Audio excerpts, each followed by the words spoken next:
What up, this is Rama Screen covering movies, TV, and entertainment, and here's my review of The House with a Clock in Its Walls. Now, I'm just gonna do this review straight up, one take for you guys, mainly because I just got back home from watching this film in theaters, and since the review embargo lifts tomorrow morning, I figured, hey, what the hell, might as well do this review right now while I'm still awake. um, so, what do I think of this film? Well, Harry Potter franchise called, and they want their everything back. All joking aside, though, this is for reals. Though this is a playful, exciting, kid-friendly adventure movie that honestly the entire family can enjoy. Um, I just find this very surprisingly pleasant. I was expecting the worst. I thought it was going to be one of those movies with heavy visual effects that bombards you with it, and that it overwhelms you. And then the story will be paper thin. But no, not at all. There's actually much about this movie that you can actually like. So let me go through the synopsis real quick here.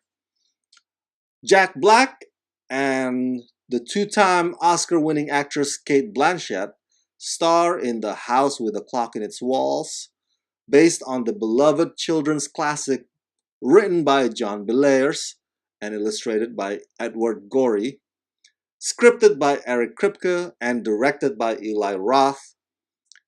This magical adventure tells the spine-tingling tale of a 10-year-old named Lewis, played by Owen Vaccaro, who goes to live with his uncle in a creaky old house with a mysterious tick-tocking heart. But his new town's sleepy facade jolts to life with a secret world of warlocks and witches when Lewis accidentally awakens the dead. So there you go. Pretty straightforward, right? Um, Much of the tone of this movie really, I kid you not, reminds you of Goosebumps, the one that Jack Black also starred in.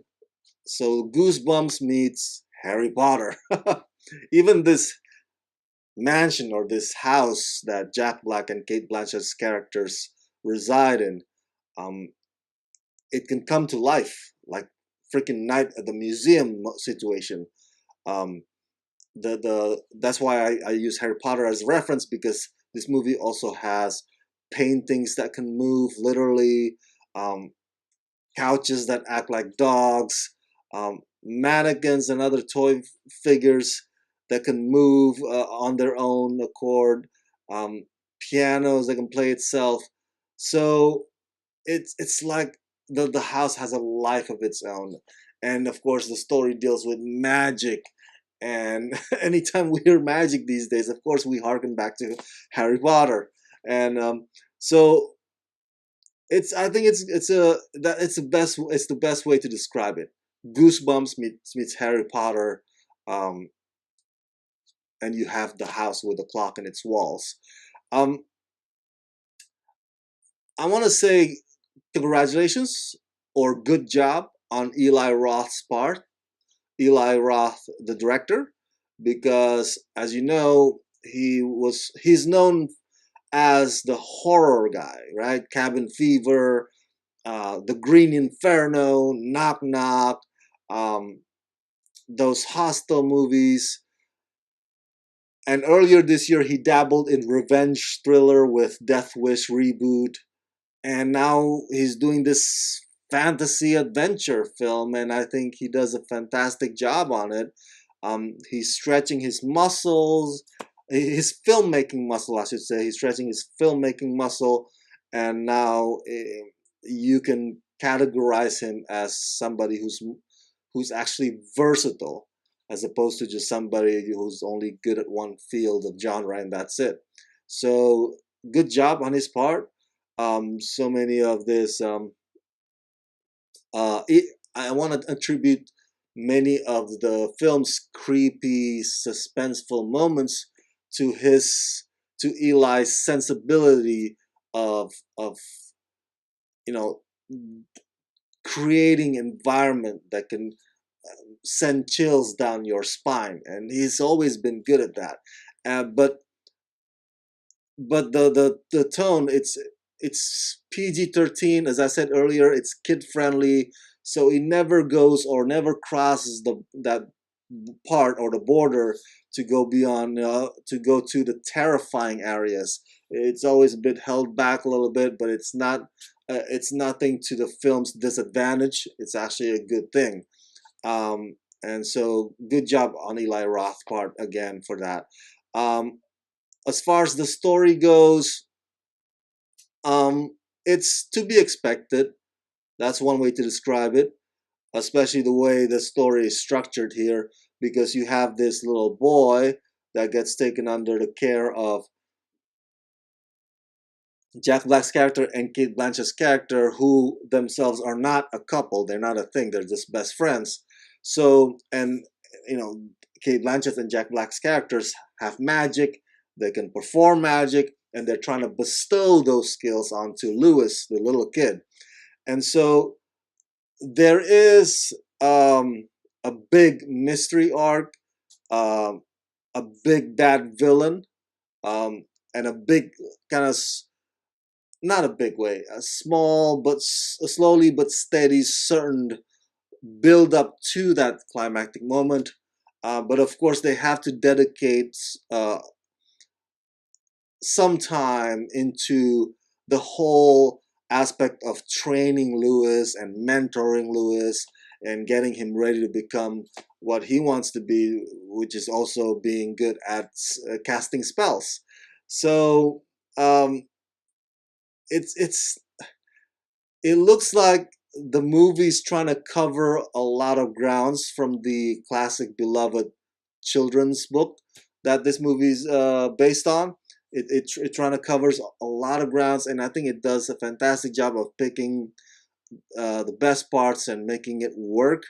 Um, in a way that doesn't seem like it's taken out of context, or it doesn't seem like it's leaving out some important details. So I think in that aspect, the story is pretty solid for what this movie is, which is a family action adventure.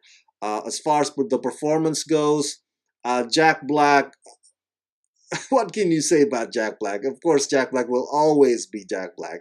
He's the same guy that you see in School of Rock, in Goosebumps, and now this. He has that charm, guys, that persona, that lovable, approachable guy, and yeah, this one's no different. I wish I could say that Jack Black is one of those chameleon character actors, but no, he's just Jack Black again, and you don't mind, you don't hate that because he's like I said, he's likable. So just coming to this screening or come to this film with that knowledge, and you'll be fine. Cate Blanchett, one of the greatest actresses of all time. Um, there's a line in this movie in which she said, or her character said, it's not in what you say, it's in how you say it. And that rings very true to Cate Blanchett's performance. I love how she, I love how her voice, how she enunciates, how it sounds like the best narrator in the world next to Morgan Freeman. On top of the fact that her reaction is very sharp and very quick. It's as if she can tap into different wide range of emotion, like she has a Rolodex of them deep inside that, and then she has that easy access to get to each one of them whenever needed, on moment's notice. And that's just an amazing ability. And you get to see that in action again right here in the house with a clock on its walls. The little guy, Lewis, is played by Owen Vaccaro, whom I actually interviewed not too long ago at Daddy's Home 2 Blu-ray junket. Fantastic little young talent. kind of looks like Jacob Tremblay from certain angles, and he delivers some very difficult, uh, heart-wrenching, emotional uh, performance in this one, as an orphan kid. And there were some moments where, like, oh, you just feel for the guy because he's lost his family, and he just trying to get a, just trying to keep the one friend that he has, the one friend that doesn't see him as a weirdo, but even that he has trouble, or he's having difficulties with. And so you empathize with Lewis's struggle, much thanks to the fact that um, this actor Owen Vaccaro successfully manages to convey those facets about Lewis. So again, good job on his part as well. So to conclude this long ranting review, I just want to say this is a movie that's worth your ticket money. All right, it's got that roller coaster ride. It's got that um, stunning visual effects. It's got that creepy vibe factor that kind of, plays with your curiosity. It's like, oh my goodness, is it gonna get scary? I can't seem to look away because the movie is so irresistible. And there are some parts that are a bit cheesy at times, in some moments, but overall I think this is just an enjoyable, entertaining action adventure fantasy film that, again, an entire family can enjoy. So that's it. That's my review of The House with a Clock in Its Walls. Share your thoughts in the comment section below, and share this video with all your friends on the YouTube verse. And as always, subscribe to my channel and ring the bell so you can get notified whenever I post new videos.